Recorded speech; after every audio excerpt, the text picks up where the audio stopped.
Hello and welcome to the Week 11 edition of the Spreads of the Week, where we run you through every single NFL spread and give our opinion on which way the line will fall. I'm coming to you live from Cleveland, Ohio, where I welcome in Mike from South London. How's it going over there, Mike? Yeah, good. Thanks, Thomas. Good afternoon, my time. Just looking at very sort of murky grey London. So yeah, a bit chilly, but it's fully feels like football season now as we approach the holidays. Yeah, it does. And you said last week you feel like you had a good kind of gauge on where some of these teams are at now, and backed it up in your predictions there. So you got 10 last week, Oh, which was an all-time high, 76% on the week, which puts you at 52% on the year. So commendations to you for that. Picked a few good ones there.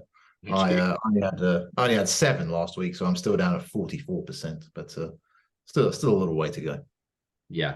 Well, I mean, it's all well and good patting myself on the back there, but we immediately got off the mark this week with a loss in prime time on Thursday night. So I'll just share my screen here so we can have a little chit chat about that. Not backing up Yeah, my form from last week. yeah, both had the Bengals there, 3.5 points. It was yeah, it was a bit disappointing. I think you said if we knew he had the wrist injury, we obviously would have stacked the money on the Ravens. But alas, it's just a typical Thursday night debacle for us. Yeah, yeah. I mean, I saw a little bit of the backup quarterback come in for the Bengals. Oh, forgive me, I've forgotten his name. He was the guy from Jake Browning, yeah, I from thought. Washington. Yeah, Yeah. He actually looked quite composed, yeah, given. So I've got a sneaky feeling next week I might be looking into the Bengals, sorry, because I feel like they're going to be big underdogs in the first couple of starts for Browning, and I think he looked at least competent. yeah, So that might be a chance to get some covers there of these big lines on the Bengals after Burrow's injury. But yeah. apparently, apparently Burrow's going to make a full recovery, but we'll have to see. As this headline indicates here, there's been a lot of punishment on him already in his very short career, so definitely something to be concerned about. Yeah, yeah, All right, should we get on it? First yeah. one, Swing it round to Sunday's games. the Chargers heading to Wisconsin to take on the Packers. Shall I go first, or would you like to? Yeah, I think you had a good call on this, so have at it. I mean, we don't know, do we? I mean, Jordan Love hasn't been very good. His average depth of target this year is under 5 yards, I believe. It's a very strange offense they've got there in Green Bay with a big armed but inaccurate quarterback. You would imagine they probably want to take quite a few shots, but Yeah.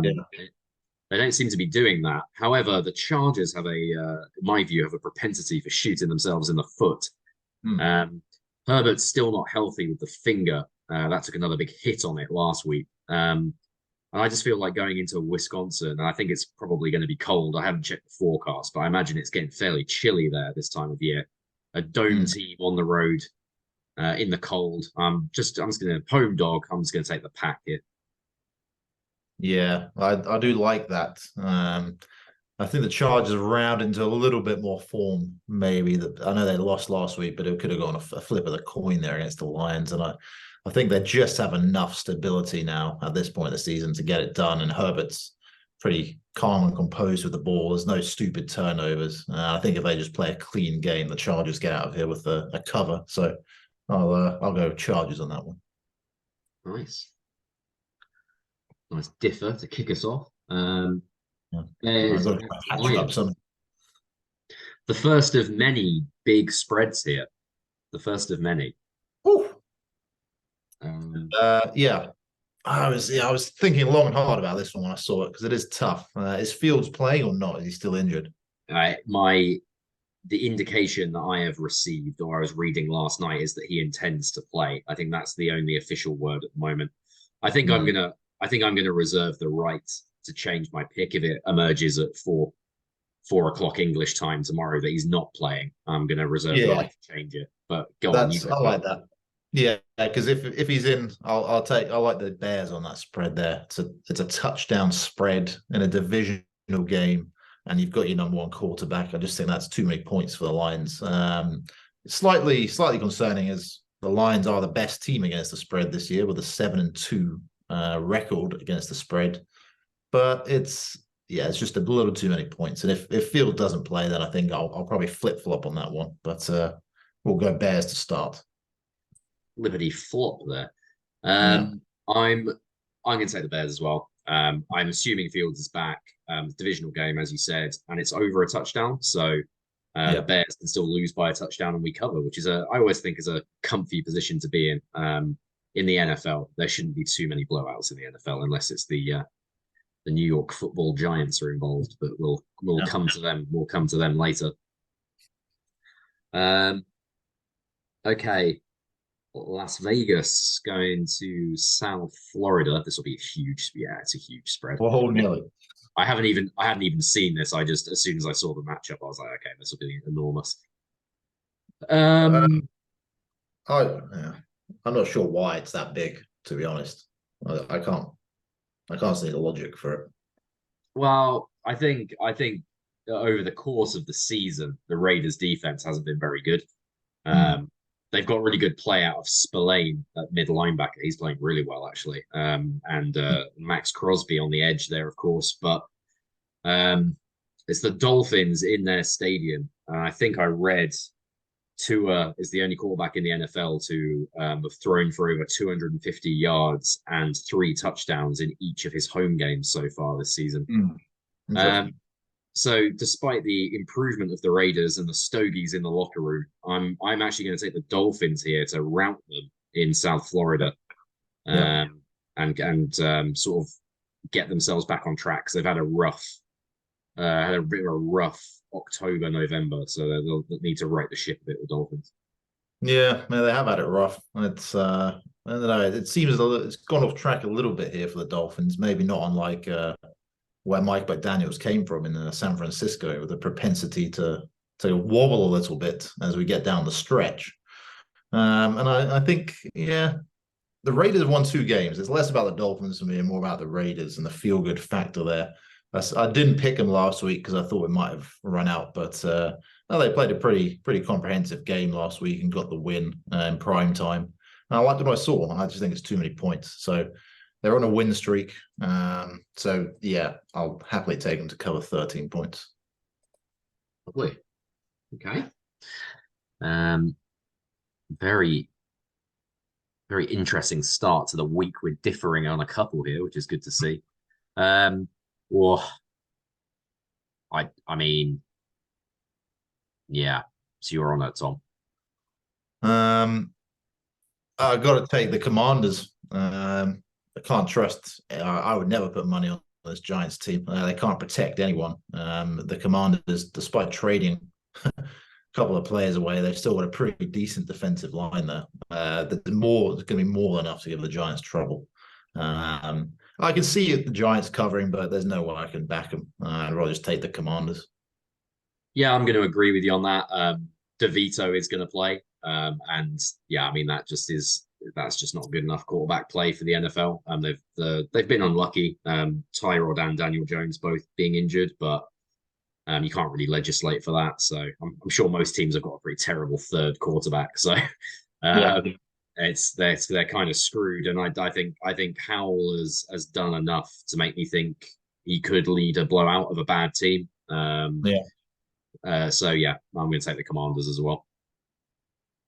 Quite straightforward, really. Pretty regulation. Yeah. This is a fun. I think this is a sneaky fun game. It is. Ooh. Yeah. Oh my goodness, the page is not available. What's happening here? Well, Arizona, Houston. Yeah, it's definitely. Oh, there it is. Yeah, it's just an issue with the Athletics website. So, Houston at -5.5. Do you have their ATS numbers, Tom? The Texans. No. Sorry. I do. Yeah, sorry. 5-4. Okay, so semi-reliable. I think this will be the only time they've been favored by this much, though.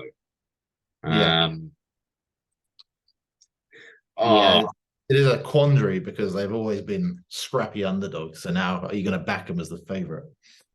I don't think I am actually. I don't think I am. I think I'm going to take the Cardinals to at least keep this close. Yeah. And Kyler Murray as well to help them do that. He looked surprisingly good coming off the injury last week. Yeah. And yeah, I think it's a bit early for the Texans to be. I could be wrong. They've played extremely well, and CJ Stroud is a legitimate MVP candidate. Never mind offensive rookie of the year. Yeah. So, but I think the MVP chat and the Texans are going to the playoff chat. It's just a touch premature, and I think it might weigh on them a little bit. So I'm going to take the Cardinals here. Yeah, I can see that for sure. I think the Cardinals are good enough to get the cover. Oh, it's tough. I think it's probably a Houston field goal win for me. So I'm going to take Arizona on the 5.5 because it's just slightly too many points. I agree with you totally. It's too many points to give the Texans as favorites here. Yeah, I think that we mentioned Murray, but that Cardinals defense is actually playing quite well under first year coach Jonathan Gannon. So yeah, hopefully they can hang around in that one for our sakes. Goodness. Whoa, Nelly. It's going to be a big one. It's going to be 20 points. Oh no! Oh, I need 10.5. Only 10.5. And yeah, I mean it's me. I'll be taking Dallas on that 10.5. There's no doubts about this. I said last week, stupidly, I thought the Giants would cover about 20 points, and I was horribly wrong. I think the Panthers, most of the games I've seen of them, Bryce Young is kind of just ducking for cover, which doesn't bode too well if you're going to drop back and pass here. No run game really to speak of the Panthers. They might be regretting trading Donta Foreman away, or maybe they let him go. I'm not sure. I think they just released him. Yeah, surprisingly, and Chuba Hubbard as well. Yeah, very odd. So it's going to be Dallas for me here until the Cowboys give me a reason that they can't cover these monster spreads. I'm just going to take them because they have covered a fair few so far this year. Yeah, ditto. Despite it being a huge line, as you said earlier, I think this one's kind of fairly regulation. I say the Cowboys to keep blowing out bad teams. That they're really built to play with the lead, the Dallas Cowboys. So once they get a 10-point lead on somebody like the Panthers, it just gets very messy very quickly because they can just blitz you all day with exotic looks, and I don't think there's nothing that's given me any optimism that the Panthers could get it blocked up front, which is going to be, yeah, just hope for Bryce Young's sake he doesn't get pulverized really. Yeah, Cowboys for me too. Nice. Right, well, this is going to be a bit of a stinker, I think, this game. Not much offense on show here, my goodness. Dorian Thompson-Robinson is going to start. Obviously, he had a bit of after a very encouraging preseason, he had a nightmare first NFL start. Now,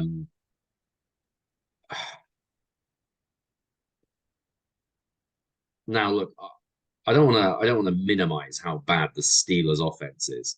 It is turgid, I think would be the word that I would use to describe it. Yeah, but I think making the Browns the favorite here is quite generous, despite how good their defense is and how well that will match up against Pittsburgh. I just think Pittsburgh will be really scrappy and hang around in a defensive game. And I just don't think the Browns will. I think they'll make too many mistakes. So unfortunately, I would never like taking the Steelers over the Browns. That feels really disgusting, but I think I'm gonna have to do it on this occasion. Yeah, I see that. I'm going to differ. I think these two teams split the series just on that logic. Browns with a tough loss at Pittsburgh. I think they'll be up for this. DTR with a bit more preparation time under his belt now, admittedly. I'm expecting to see better things from him as I saw it in his UCLA days. Very competent. So, yeah, I think the Browns will run it and just try and stifle the Steelers defense and just minimize TJ Watt. That's the game plan to get out of here with a 12-10 win or something. Will the Browns run it, though? That's the question. We've both got Browns fans for in-laws, and I can certainly tell you from my side that and I think they're probably correct in this, that they just don't run it enough. They throw it an alarming amount on first down, the Browns, for a team without, even with Deshaun Watson, a team without a very good quarterback. Yeah. You want them to see it run it a bit more on first down. So I don't know. Let's see if Yeah, they they try a lot of screen plays as well, which didn't really seem to suit them either. Some big lumbering men on that offensive line struggling to get around there, and some of them just got completely blown up last week in that game. So yeah, we just keep it in hand, I think, is the key. yeah, there's that. That is, as you say, is the key, and I would say Miles Magic. Yeah, Miles Garrett Yeah. has to have another defensive player of the year type performance to go with the many he's already had this year to give them a chance. But anyway, we'll see. We shall see what tomorrow brings. I think I went first, so it's your go on the. Well, Yeah. where do you go with the Juarez after last Yeah, week's shellacking from the 49ers? My goodness. I know. And as much as I love the Jags in the AFC South, I usually enjoy a road dog to get that cover. Even with the rookie quarterback, it's going to be a touchdown or a field goal ball game. There's just no qualms here even about that. The Titans, just when you think they're down after a pretty sluggish performance last week, they'll come and just hit the Jags in the mouth here. So this is going to be a Titans cover here. The line was at 7 earlier in the week, so a little bit of money on that as well from the punters. Yeah, I'm gonna agree as well. Actually, as I've said, I've referenced in the past. I think that Mike Vrabel is a bit of a he always gets his team ready to play. I am trying to find you a stat because I read a great stat about Mike Vrabel coaching as an underdog in games. Ah, He has a winning record as an underdog, I think, which is absolutely yeah, obscene. Uh, interesting. uh, Hmm. I think the stat was, I mean, I can't guarantee that because I've now lost it, but that wouldn't surprise me though, because he does every time they're an underdog, especially in the AFC South, they always perform. So Yeah, and that's to cover, by the way, not to win. So he always covers as the underdog is the theory. So I'm gonna extend that to this game and agree with you that the Titans cover here. Jags yeah, look a bit. Jags look in trouble. Lawrence is not playing as well as he did last year and as well as he potentially could. There's a yeah, touch of the Carson Wentz's about this for me. Very similar to what happened with Doug and et al. With the Eagles. So the quarterback play just wasn't as good as you thought it should be. yeah, And we'll see if Lawrence can dig himself out of it. They needs to. They need him to because they're built to throw the football. So yeah. Mm. um, okay, this is a fun one that I'll actually potentially enjoy watching here. Because I think this is for me this is closer than the experts think. Yeah, I think the Buccaneers are plucky, yeah. um, and they've got a decent run defense. I don't think the 49ers will just be able to come in here and bowl them over like they No, do like they do with some teams, like they did with the Jags last week.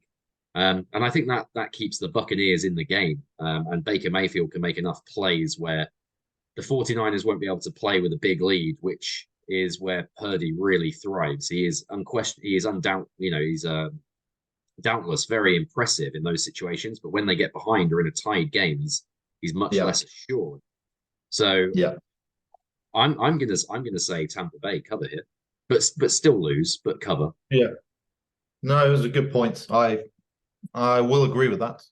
Tampa Bay own the joint third best record against the spread, 6-3 on the year. So Wow. that's interesting as well. And that will influence me to take that because it's just too many points and maybe a reason why they've covered so many spreads. Yeah, I think as you said, they're slightly underrated as a unit. Yeah. So yeah, that's a cover for me. Yeah, it's a funny one with the 49ers. They really are the media's and the betters darlings. Yeah. They're the joint favorites to go to the Super Bowl with the Kansas City Chiefs ahead of the Philadelphia Eagles, surprisingly. Yeah. The Eagles do have a tough slate of games coming up, which we'll talk about later, but that does Yeah. feel a bit premature to me. Everyone seems to really rate them, but as we've seen, they're one injury away, and as soon as one of their star players gets injured, the whole thing seems to fall apart. Yeah. So Yeah, I'll be I interested to agree. see if they can, as you said earlier, if they can manage the late part of the season and still be in good form come the playoffs, because that's been Yeah. their problem. That's all game. Jets at the Buffalo Bills.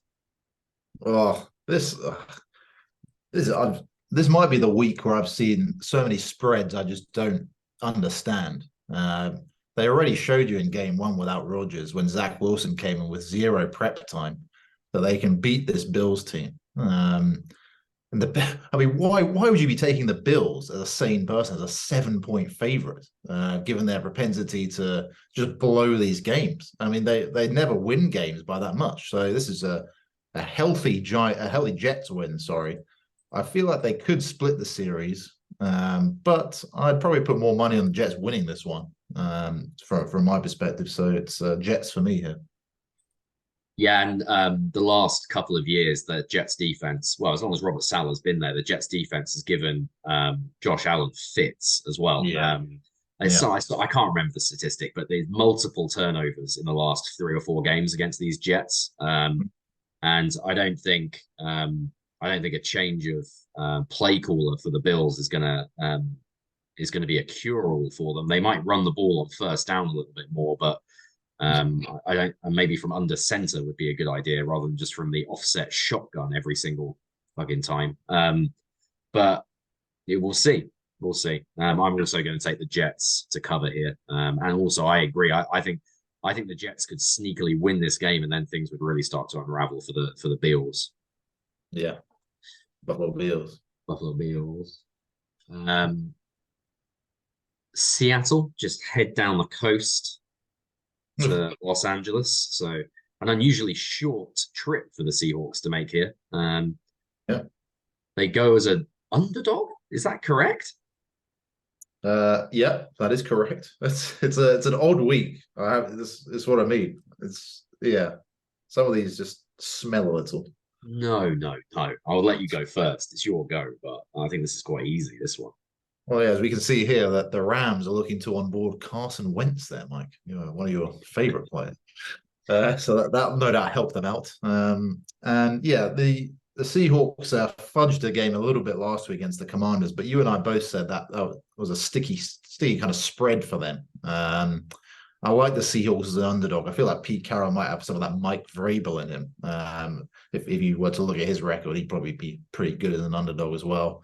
The Rams have caused the Seahawks problems over the past few years, and they are close games. But can't take the Rams to win this, so I'll just take the Seahawks, and yeah, I'll just go on the logic and how this season's gone so far. They're the much better team.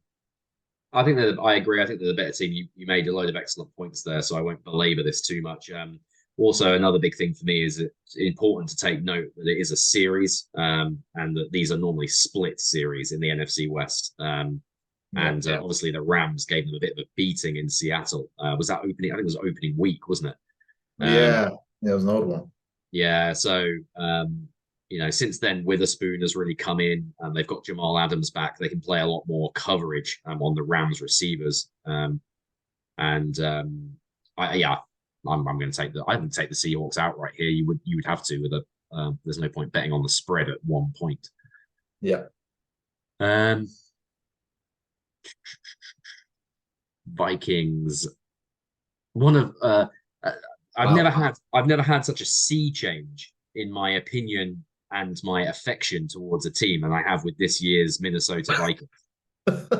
I was calling it all along, Mike. I know you were. I've got to give you credit. You were always on. You were always on board. I didn't believe in the coaching either defensively with Flores or offensively with is it what's his name? Why am I blanking on the coach's name? McConnell. Yeah, I'm a bit hungover today, so it escapes my memory. But they look really good. And getting Dobbs. I mean, obviously you've got to give Dobbs most of the credit, but still to get him ready to play as well as he's played with virtually no practice time is a hell of an effort. Yeah. I'm really satisfied to take the Minnesota Vikings here as a road underdog, because obviously I know it's been a bit fairy tale for Dobbs and it probably will come come to an end at some point. I still just think they're a better football team than the Broncos, and they're better coached. So I'm going to, and that defense for the Vikings now is fun. Flores has got them flying around, and I think Russell Wilson might struggle a little bit. So I'm going to take the Vikings here. Yeah, I like that. I like the call. It's good. Probably the game of the week for me, this one, actually. I'm really looking forward to this. A good Sunday night game. Now, the Broncos have done the Chiefs and the Bills in back-to-back games. So we're really looking at the two form teams in the NFL, bizarrely, which is what I call these two. I'm going to differ with you and take the Broncos here, just because I think they're very evenly matched. It's a good home field advantage. A little too much to ask for the Vikings and Dobbs here. I think the Eagles had the book out on the Vikings when you rush for over 200 on them. I think Flores' pass defenses look good, but the Broncos will get Javonte Williams rolling, much like the game plan they used to beat the Bills, and just get Russell throwing it off play action. I think that's going to be enough to do this. But yeah, it pains me to pick this, but yeah, I think it's going to be a really good game. Yeah, no, I agree. And a rare game of interest on Sunday Night Football. Doesn't really happen very often. So yeah, we'll be tuning into that one. That brings us to the Jinx Matthews Derby. No. The meeting of the two families, the Swifts and the Kelseys, is obviously going to be quite a large sideshow in this game. Yeah. That's probably going to take up most of the narrative, which, to be honest, is kind of how Jalen Hurts and the Eagles like it, to be honest. So I think it's you to go first, right? I think. Yep, it is. Yes. Yeah. Philly. Oh, hold on. I think I had that the wrong way around. So Philly are underdogs. I thought we were underdogs. Oof. No, there's no way. There's no way the Chiefs will be a home dog. There's even with their offensive struggles thus far, there's just no way. Oof. Yeah. I like the line -2.5. I think that's a completely accurate line. I would make you a field goal favorite in this game, personally. Yeah, if it was any more, I'd definitely go on the Eagles, because I do have a feeling yeah, the retribution, the revenge game is always a thing. They're going to be struggling from that Super Bowl, and probably come out, and wouldn't surprise me if they win the game, just because of the motivation being the factor here beyond the numbers for me. But it's a nice line. It's a field goal win. Butker and Elliott really going to duel quite nicely, two of the finer kickers in the league. But I don't expect Butker to miss much, and probably kick a game winner here for the Chiefs. So Chiefs for me. Yeah, I'm going to agree with you, actually. I agree with you. I can see the Eagles winning the game, and we've been clutch in clutch moments this season, where we needed to make first downs, where we needed to run a 4-minute offense to run the clock out in close games. It does kind of prepare us well when we get into these big games, but I just think Dallas Goedert still being down with the fractured forearm is a big loss for the Eagles offense. He's a huge part of the RPO package, and he's our third leading receiver this season. I think that's a bit of a loss. I think that allows you to double AJ Brown a bit more comfortably as the Chiefs defense. And also, I think the stylistic matchup that we saw in the Super Bowl between the Mahomes-led offense and the Eagles defense still very much favors Mahomes. He targets the short middle area of the field more than any other quarterback in the NFL. And the Eagles linebackers might be the worst linebacking unit in football at the moment. It's Nakobe Dean going down with an injury now has just made it even worse. So I think Travis Kelce is going to have a field day in the middle of the field, and I think it might just be too much for Jalen on this occasion, who is also a bit banged up. So yeah, I'm going to take the Chiefs at home.